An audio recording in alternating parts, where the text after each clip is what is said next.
Hi hello welcome back to my YouTube channel. ഈ ഒരു vlog start time 2:15 പക്ഷേ ഞാൻ ആ ദിവസം ഉറങ്ങിയിട്ടില്ല. എനിക്ക് എന്താണെന്ന് അറിയില്ല, രാത്രി ഉറക്കം കിട്ടുന്നേ ഇല്ല. അപ്പം ഞാൻ വിചാരിച്ച് പുറത്തുനിന്ന് വീഡിയോസൊക്കെ എടുത്തിരിക്കുകയാണ്. അപ്പോൾ ഞാൻ വരേണ്ടതെന്നാണ് വീഡിയോ എടുക്കുന്നത്. പിന്നെ ഞാനൊരു ഉറക്കമൊക്കെ ഉറങ്ങി ഞാൻ ലേറ്റായിട്ടാണ് പിന്നെ എണീറ്റത്. പിന്നെ കിച്ചണിൽ വന്ന് നോക്കുമ്പോൾ സറാജ് കരഞ്ഞുകൊണ്ട് ഉള്ളി അരിയായിരുന്നു. ഉച്ചത്തേക്ക് ബിരിയാണി ഉണ്ടാക്കുന്ന തലേന്ന് പ്ലാൻ ഉണ്ടായിരുന്നു. പിന്നെ വീഡിയോ എടുക്കുന്നത് കണ്ടിട്ട് ടാസ്ക് എന്തൊക്കെ സംസാരിച്ചുകൊണ്ടിരിക്കുന്നുണ്ടായിരുന്നു. പിന്നെ ഞാൻ കിച്ചണിൽ വന്നപ്പോൾ ഉള്ളിയും തക്കാളിയൊക്കെ അരിഞ്ഞ് ബിരിയാണി ഉണ്ടാക്കാൻ തുടങ്ങിയിട്ടുണ്ടായിരുന്നു സദാജി. എന്നാൽ ഓക്കെ, ഞാൻ അവരെ വർക്ക് നടക്കട്ടെ എന്ന് വിചാരിച്ച് പിന്നെ ഞാൻ കുറച്ച് എൻ്റേതായിട്ടുള്ള പണിയൊക്കെ എടുത്തുകൊണ്ടിരുന്നു. പിന്നെ കാസ്ലിനെ ഞാൻ പുറത്തേക്ക് വിളിച്ചിട്ടുണ്ടായിരുന്നു കുളിക്കാൻ വേണ്ടിയിട്ട്. പിന്നെ അതിനറിയാം ഇപ്പോൾ പുറത്തേക്ക് വന്നാൽ എന്തായാലും പിടിച്ച് കുളിപ്പിക്കുന്നു, അതുകൊണ്ട് കൂടെ തന്നെ ഇരിക്കുന്നുണ്ടായിരുന്നു. പിന്നെ വന്ന് നോക്കുമ്പം ഇപ്പോഴും ഫുഡ് ഉണ്ടാക്കിക്കൊണ്ടിരിക്കുകയാണ് സദാജി.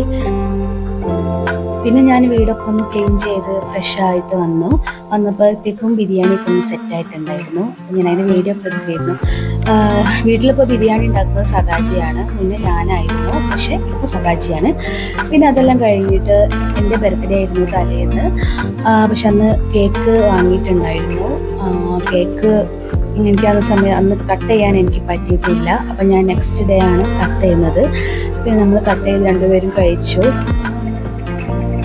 നന്നായി ഫുഡ് കഴിച്ചുകൊണ്ട് കുറച്ച് നേരം കിടന്നുറങ്ങി. പിന്നെ വൈകുന്നേരം ശേഷം ഞാൻ നടക്കാൻ പോയി.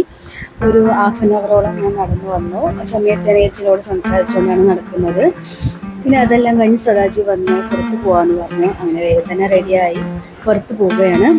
പുറത്ത് പോകാമെന്ന് വെച്ചാൽ ഞാനൊന്നെങ്കിൽ ഇവിടെ കുറച്ച് സാധനങ്ങൾ വാങ്ങിക്കാനോ അങ്ങനെ പോകാറുള്ളൂ. പിന്നെ നേരം കോഫി കഴിക്കാൻ വേണ്ടി പോകും. അതും ഈവനിങ് ശേഷം മാത്രമേ ഞങ്ങൾ പുറത്തേക്ക് പോകാറുള്ളൂ. പകൽ സമയം ഞാനിവിടെ എവിടേക്കും പോകാറില്ല. പിന്നെ ഞാൻ പുറത്തേക്ക് വന്നതിന് ശേഷമാണ് അവിടെ മഴ പെയ്യുന്നുണ്ടായിരുന്നു. അപ്പോൾ ഒരു ഡോഗ് വന്നിട്ടുണ്ടായിരുന്നു. സദാജി ആ ബേക്കറിയിൽ നിന്ന് തന്നെ ഒരു ബിസ്ക്കറ്റ് വാങ്ങി അതിന് കൊടുത്താണ്. അപ്പം ഞാൻ വീഡിയോ എടുത്തുകൊണ്ടിരുന്നു. പിന്നെ മഴ ചാറിയതിന് ശേഷമാണ് ഞങ്ങൾ അവിടെ നിന്ന് തിരിച്ചത്. പിന്നെ ഇവർക്കെന്ന് വെച്ചാൽ പുറമേ നിന്ന് ഏത് ഡോഗിനെ കണ്ടാലും അവിടെ ബിസ്ക്കറ്റ് വാങ്ങിച്ചു കൊടുക്കുന്ന ഒരു ശീലമുണ്ട്. അങ്ങനെ അതിന് ബിസ്ക്കറ്റ് വാങ്ങിക്കൊടുത്തു. പക്ഷെ അവിടെ നിന്നായിട്ട് കഴിച്ചിട്ടില്ല. 1-2 എടുത്തിട്ട് പുറത്തേക്ക് എവിടെയോ പോയിട്ടാണ് കഴിക്കുന്നത്. അവിടുന്ന് വീട്ടിലേക്ക് വരുന്ന സമയത്ത് അങ്ങോട്ടേക്ക് മഴയൊന്നും ഇല്ലായിരുന്നു. പിന്നെ വീട്ടിൽ വന്ന ശേഷം തിങ്സൊക്കെ എടുത്ത് കൊടുക്കാനും ഒക്കെ ഉണ്ടായിരുന്നു. അങ്ങനെ എനിക്ക് വീഡിയോ എടുക്കാൻ പറ്റിയിട്ടില്ല. അപ്പം ഇന്നത്തെ ഒരു ഡേ ഇൻ മൈ ലൈഫ് ഇവിടെ എൻ്റെ ആണ്. So thanks for watching. Bye bye.